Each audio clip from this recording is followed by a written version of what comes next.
તો હવે બજારની નજર બજેટ ઉપર ટકેલી છે। આવતા સપ્તાહે 22 જુલાઈએ સંસદનું બજેટ સત્ર શરૂ થશે। પહેલા દિવસે એટલે કે 22 જુલાઈએ આર્થિક સર્વે રજૂ થશે અને પછી તેના આગલા દિવસે 23 જુલાઈએ બજેટ રજૂ થશે। તો આ બજેટ સત્રની અને અન્ય કયા કયા ડેવલપમેન્ટ પર નજર રહેશે તેની વિગત લઈએ સંવાદદાता लक्ष्मण रॉय पासेथी। लक्ष्मण जी, बजट सत्र की क्या डिटेल्स होंगी? जी हाँ, बजट सत्र का इंतजार खत्म हो रहा है और इस बजट सत्र पर से सरकार ने भी अपना पर्दा उठा दिया है और पूरी बिजनेस लिस्ट जारी कर दी है, जिसके मुताबिक 23 जुलाई को बजट पेश किया जाएगा 11 बजे। 11 बजे कोई 0 आर नहीं होगा और सीधे बजट पेश किया जाएगा। करीब 1 से 1.5 घंटे तक बजट स्पीच चलेगा, तो बजट में क्या क्या ऐलान होगा वो उस 1.5 घंटे के भीतर आपको पता चल जाएगा। लेकिन ये पूरा सत्र जो है वो 22 जुलाई से शुरू होकर के 12 अगस्त तक चलेगा। सबसे पहले 22 जुलाई को राष्ट्रपति दोनों सदनों को संबोधित करेंगे।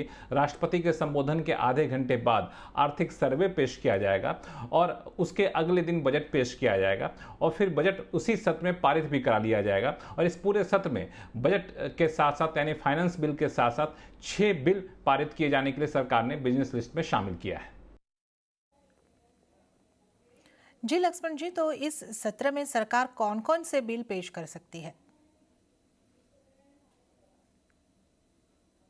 बिल्कुल, सरकार ने जो बिजनेस लिस्ट जारी किया है उसमें फाइनेंस बिल जो बजट कहते हैं मोटे तौर पे, तो उसको तो सरकार पारित करेगी। इसके अलावा 5 और बिल को पारित करेगी। इस 5 बिल में सबसे महत्वपूर्ण सेक्टर जिसको पर आपको नजर रखनी है वो है एविएशन सेक्टर। यहाँ पे सरकार एयरक्राफ्ट एक्ट 1934 की जगह भारतीय वायुयान विधेयक पारित करना चाहती है। उस बिल को पारित करने के लिए लिस्ट किया गया है। इसके तहत एविएशन सेक्टर में मेक इन इंडिया को बढ़ावा दिया जाएगा। एविएशन सेक्टर में निवेश बढ़ाने के लिए प्रावधान किए जाएंगे और साथ ही साथ अंतर्राष्ट्रीय समझौते के हिसाब से भारतीय एविएशन सेक्टर से जुड़े कानून में बदलाव किए जाएंगे ताकि भारतीय एविएशन सेक्टर को एक बड़ा बाजार मिल सके। इसके अलावा दूसरा जो महत्वपूर्ण है वो आपको coffee promotion and development bill सरकार पारित करेगी। इसके तहत कॉफी इंडस्ट्री के विकास के लिए जरूरी प्रावधान किए गए हैं और निवेश कैसे लाया जाए ये प्रावधान किए गए हैं। इसी तरीके से rubber development and promotion bill भी सरकार लिस्ट कराई है पारित करने के लिए। रबर सेक्टर को बढ़ावा देने के लिए इस बिल में जरूरी प्रावधान किए गए हैं। अलग अलग जो बोर्ड होते हैं इनके रेगुलेशन के लिए, डेवलपमेंट के लिए,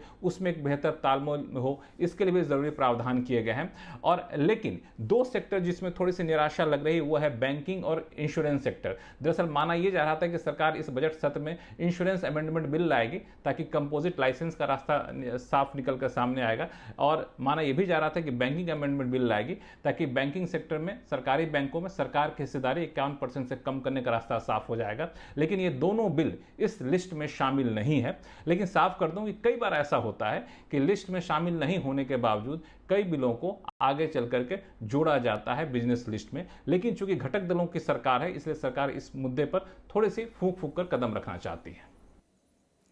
जी लक्ष्मण जी, इस पूरी जानकारी के लिए आपका धन्यवाद। तो कोटक अल्टरनेट एसेट मैनेजमेंटના લક્ષ્મી અય્યરનું બજેટ ઉપર કહેવું છે કે આ વખતે આરબીઆઈનું ડિવિડન્ડ અપેક્ષા કરતાં ઘણું વધારે હતું। સાથે જ તેમણે કહ્યું કે ટેક્સ સ્લેબમાં રાહત મળશે તો કન્ઝમ્પશનમાં વધારો જોવા મળી શકે છે। આજની તારીખમાં બજારનું અનુમાન ઈ છે કે તમારું બજેટમાં જે પણ તમે આપશો એક તમે સંતુલન બનાવી રાખશો બિટવીન ગ્રોથ અને આખું જે એક્સપેન્ડિચર તમને કરવું છે દેટ ઇઝ નંબર 1 અને એના હિસાબે તમારું ફિસ્કલ ડેફિસિટ એટલે તમારું જે ફિસ્કલ ડેફિસિટનું ડિસિપ્લિન છે ઈ કેટલા સુધી તમે કાયમ રાખો છો અને માર્કેટનું પણ અનુમાન છે અને અમારું પણ એવું માનવું છે કે ફિસ્કલ ડેફિસિટમાં એ લોકો કઈ મેજર ફેરફાર નથી કરવાના કેમ કે 2 ઇમ્પ્લિકેશન્સ છે। એક તો વિદેશી રોકાણકારોનું જે પૈસા છે ડેટ અને ઇક્વિટી બંનેમાં એકદમ સખત પોઝિટિવ છે। એમાં થોડું ઇમ્પેક્ટ થશે કદાચ ફિસ્કલ ડેફિસિટમાં થોડું છૂટ આવી જાય તો। અને બીજી જે અમુક વસ્તુ છે આઉટલુક, રેટિંગ આઉટલુક, હમણાં રેટિંગ આઉટલુકમાં સુધાર આવ્યું છે અને કન્સિસ્ટન્ટલી આ જે પણ પગલાઓ ગવર્મેન્ટ હમણાં લઈ રહ્યા છે ઈ કાયમ એ લોકો રાખશે તો ઓબ્વિયસલી એક રેટિંગ અપગ્રેડની પણ શક્યતા છે। તો ઓયસ્ટર કેપિટલના અતુલ જોશીનું બજેટ ઉપર કહેવું છે કે આ બજેટમાં કેપિટલ એક્સપેન્ડિચરમાં વધારો થઈ શકે છે। સાથે સરકાર ખેડૂતો માટે નવી યોજનાઓની જાહેરાત કરી શકે છે। કે મારી એવું अनुमान છે કે એવી ઘણી બધી સ્કીમ્સ ગવર્મેન્ટ લોન્ચ કરશે નવા નવા નામો આપીને જેમાં 25,000 કરોડથી કરીને 50,000 કરોડનું એલોકેશન આપવામાં આવશે, ખાસ કરીને ફાર્મર્સને માટે, કે જેથી કરીને ફાર્મર્સને રાહત મળે. એમાં પણ એક થોડીક એક ઇન્ટેલિજન્ટ ટ્વિસ્ટ મને દેખાઈ રહ્યું છે કે જેવી રીતે કે લોકલ લેવલ ઉપર, ડિસ્ટ્રિક્ટ લેવલ ઉપર કે પંચાયત લેવલ ઉપર એક સબસિડી આપવામાં આવશે અનાજના સ્ટોરેજ માટે. ફૂડ મંડળી જે થઈ ગઈ છે, આપણે જેને એફપીઓ કહે છે, ફાર્મર્સ પ્રોડ્યુસર્સ ઓર્ગેનાઇઝેશન, એમાં કદાચ આ ઇન્સેન્ટિવ્સ મૂવ કરવામાં આવે. ઓલરેડી સબસિડી છે ઇન્ટરેસ્ટની ઉપર, પણ આ એક નવું સ્કીમ ગવર્મેન્ટ આપી શકે જેને લીધે ફાર્મર્સની ઇન્કમ વધી શકે.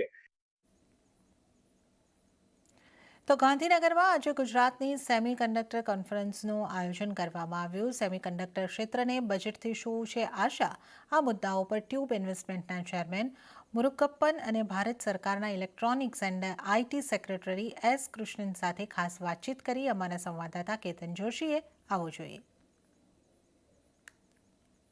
सर, बजट आ रहा है, क्या हम एक्सपेक्ट करें कि सेमीकंडक्टर के लिए कुछ और अनाउंसमेंट भी हो सकते हैं?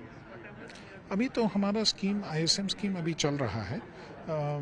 इस वाले बजट में अभी शायद थोड़ा प्रीमेच्योर है, लेकिन काम जारी है. जो स्कीम ऑलरेडी हमारा चल रहा है उस पर काम पूरी तरह से जारी है, और थोड़े प्रपोजल्स भी हमारे पास हैं, उनको भी हम क्लियर करेंगे, और जब ज़रूरत पड़ेगा तब वापस उसके लिए अगर एक्स्ट्रा फंड्स या कुछ मदद की ज़रूरत है तो उस स्टेज पे उसका हम देखेंगे. Thank you sir. Sir, budget round the corner, what is your budget wish in particularly semiconductor? Budget, this whole project is about 7,500 crores, and it's pari passu from the government and then from us, and also the Gujarat government. So that will be the total cost of this project.